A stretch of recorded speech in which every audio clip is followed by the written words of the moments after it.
Hi, Sapient Sapphires. I'm being told that I'm going to read this card last, and I'm going to go ahead and do that. So, first up, we have the thread. This is really speaking to me about someone kind of tugging on something, tugging on a string and not knowing what it's attached to.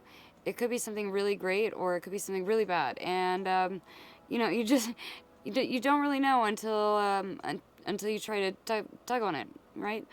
It's, I'm kind of getting the Home Alone traps in my head where he tugs on the paint can. Anyway, I don't think that's particularly relevant, but it's it's like tugging onto something that you didn't know was there before. It could be something within that shadow realm. Maybe you've been doing a lot of shadow work lately, and maybe that string is more like a tether back up into the real world. It's kind of keeping you grounded, but from below. It's something that's, oh yeah, maybe this is for a group of mediums. I'm definitely getting a lot of the underworld type of vibe going on, and accruing the wisdom to kind of weave your way through those dark places. The next card we have is the Creator. This is taking me to the creator of your own destiny. The person has a paintbrush in their hand, and they're just kind of going to town, working with all the different colors of the rainbow, all the different chakras. They're kind of working on their masterpiece, if you will, and very much mirroring the rainbow up there, where it's like the living reside rather than. Yeah, I'm really picking up this as being the underworld in a way. I think this is a message for mediums, but I'm not 100% yet. But there's something that you're pulling on. There's some knowledge that you seek that you haven't quite found yet. And the message that's coming forth is that knowledge is actually inside of you.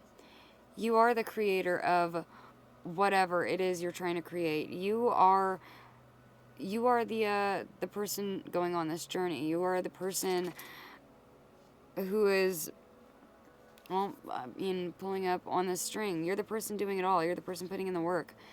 This is your grand masterpiece, so to speak.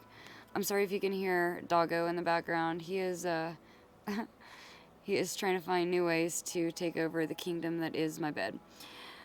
But yeah, that someone is kind of creating their own masterpiece, painting their own masterpiece. We have the Two of Wands. So, embarking upon this adventure, perhaps you ended up not really knowing what you were getting yourself into at the time. And maybe that red thread is actually kind of your way out of there, your escape hatch. The next two that wanted to come out together, we have our the Temperance and the Sun card. So the alchemization of whatever needs to be alchemized within the self, the whatever dark part that still needs to be transmutated into some sort of positive energy, I'll say. I really hate putting labels on it, but for brevity's sake, I will do so. Whatever that is that needs to be put back into balance is going to bring you into this really happy phase where you can really take hold of that creator energy. Okay, and Five of Wands to the Strength card. It might be a little bit of a battle. I'm feeling more of a mental battle than anything, but it's nothing that you can't handle. The Five of Wands is different from the Five of Swords. In the Five of Swords, you're playing for keeps. I guess you could say. You mean business. You're using swords instead of sticks. You know, you are willing to chop someone apart.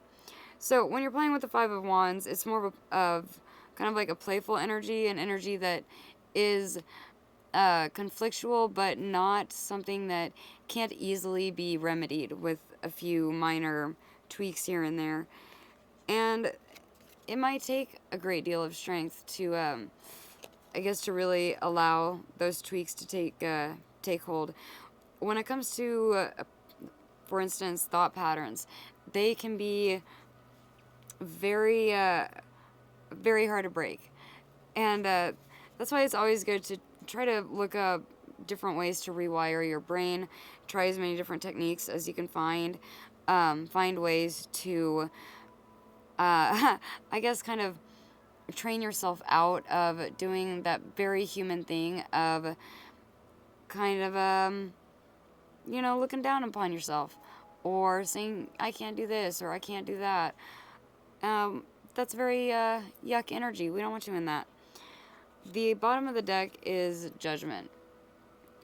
So this is something that is affecting your entire life, and you can choose to accept it and roll with it and be one of those people that are happy to be judged, or you can kind of get lost in, you can get lost in it. Wherever you are, where you're pulling up at this thread, you do end up in a very positive place at the end with the Creator coming out. If you take the necessary steps, you will learn to be able to master whatever it is that you might be doing. And once again, I very much feel that this has to do with mediumship in some way, shape, or form. There are about a billion other possibilities, but I don't want to go into all of them. I don't want to limit anything for anyone. So just take what resonates. But if you identify as being someone who, I guess, perpetually goes down to the underworld and kind of has a conversation or two and comes back up, I feel like grounding is going to be your best friend right now. But let's see what this Melanosis card, the Darkening, means from earlier in the reading. Depth, readiness, churning. In alchemy, darkness is an achievement. It indicates the material has been through a significant occurrence, sometimes called an initiatory experience, that has brought it into a state of readiness for the work. The darkness prepares us. We've moved beyond the small talk and chit-chat of the upper world and descended into the psychic layers of the soul. We admit to who we are, fully and bravely, and thus open ourselves to the process of transformation. When this card appears, it's not necessary to delve into what brought you here, the initiation, likely by fire, that has caused the embers to char. Rather, it's time to heal, and darkness is the remedy. Closing your eyes is a voluntary expression of darkening. By practicing it daily, we drop into the depths and surrender. The alchemist's eye adjusts, transformation begins. I love how in this card we have the crow and the snake, both representative of wisdom, but also the snake is shedding layers. Maybe, for instance, shedding layers for this new wisdom to come in. This is really cool. I love it. And I think I'm going to leave this here. I hope this resonated with someone. Thank you for watching, and if you wouldn't mind giving a girl a like and subscribe if you enjoyed this, or even just found me the slightest bit entertaining, I'd really appreciate it. Bye.